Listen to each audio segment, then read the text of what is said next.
ৰাইজৰ কামত মোৰ পৰা আগবাঢ়িছে যিভাগে মনৰ সৎবান চিঠিনি লৈ বাকিছে সেইভাগে ফল হয় কৃষ্ণ কৃষ্ণ কৃষ্ণ হ'ব এটা হ'ব হ'ব নমস্কাৰ, মোৰ নাম শ্যামকানু গগৈ। মই এবাৰ ভাৰতীয় জনতা পাৰ্টি মিত্ৰজোঁটৰ প্ৰাৰ্থী হিচাপে মনোনীত হৈছোঁ। যিহেতু আঞ্চলিক পঞ্চায়তৰ প্ৰাৰ্থী হিচাপে মনোনীত হৈছোঁ দুলেকাকতি গাঁও পঞ্চায়তৰ পৰা। আৰু মই বিগত 12 বছৰ পৰাই এই দলটোৰ লগত মই জড়িত হৈ আছোঁ। আৰু এই চেগতে মই দলৰ জ্যেষ্ঠসকলক মই বহুত ধন্যবাদ জনাইছোঁ যে তেওঁলোকে মোক টিকেটটো প্ৰদান কৰাৰ বাবে। আৰু মই বিশেষকৈ ধন্যবাদ জনাইছোঁ আমাৰ ভাৰতীয় জনতা পাৰ্টি, আমাৰ সন্মানীয় সতীৰ্থসকল, জ্যেষ্ঠসকল আৰু কনিষ্ঠসকলকো ধন্যবাদ জনাইছোঁ, যিহেতু তেওঁলোকৰ সহায় সহযোগিতাই আজি মোক দুলেকাকতি গাঁও পঞ্চায়তৰ পৰা আঞ্চলিক পঞ্চায়তৰ সদস্য হিচাপে তেওঁলোকে নিৰ্বাচিত কৰাৰ বাবে মই আমাৰ সকলোকে মই ধন্যবাদ জনাইছোঁ। লগতে আমাৰ এই ৱাৰ্ডৰ সন্মানীয় বুথ সভাপতি মহোদয় আৰু আমাৰ ওচৰে আমাৰ আৰু এটা বুথ আছে, সেই বুথ সভাপতি মহোদয় অলক যাদৱ আৰু আমাৰ গোলাপ মুণ্ডা ডাঙৰীয়াকো মই ধন্যবাদ জনাইছোঁ তেওঁলোকৰ যি সহায় সহযোগিতা আগবঢ়ালে প্ৰাৰ্থিত্ব পাবৰ বাবে।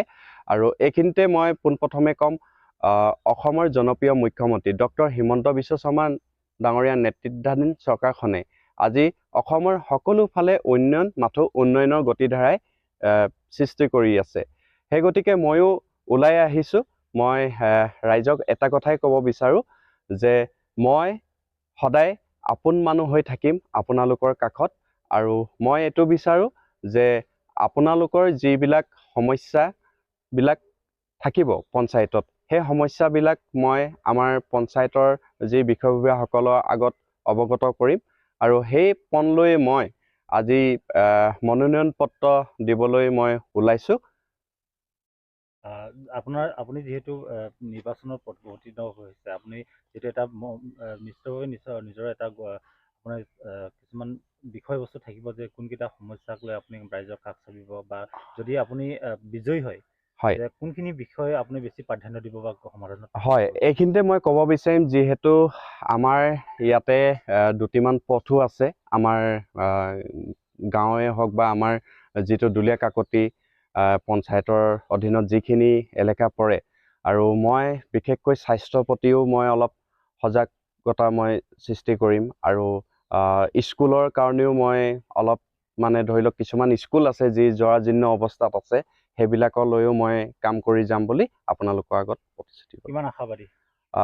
মই 100 ভিতৰত 110% মই আশাবাদী।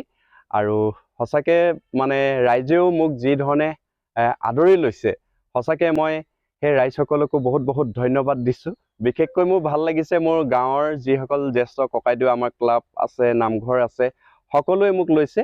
আৰু দুলেকাকতি গাঁও পঞ্চায়তৰ পৰাও বহু ফোনো আহি আছে। সঁচাকৈ মোৰ খুব ভাল লাগিছে। আৰু তেওঁলোকে এষাৰ কথাই কৈছে, শ্যামকাই, মোক চবেই শ্যামকাই বুলি কয়, শ্যামকাই তই যে এইবাৰ এনেকুৱা এটা পদত প্ৰাৰ্থিত্ব লাভ কৰিছ, সেইবাবে বহুত ভাল লাগিছে।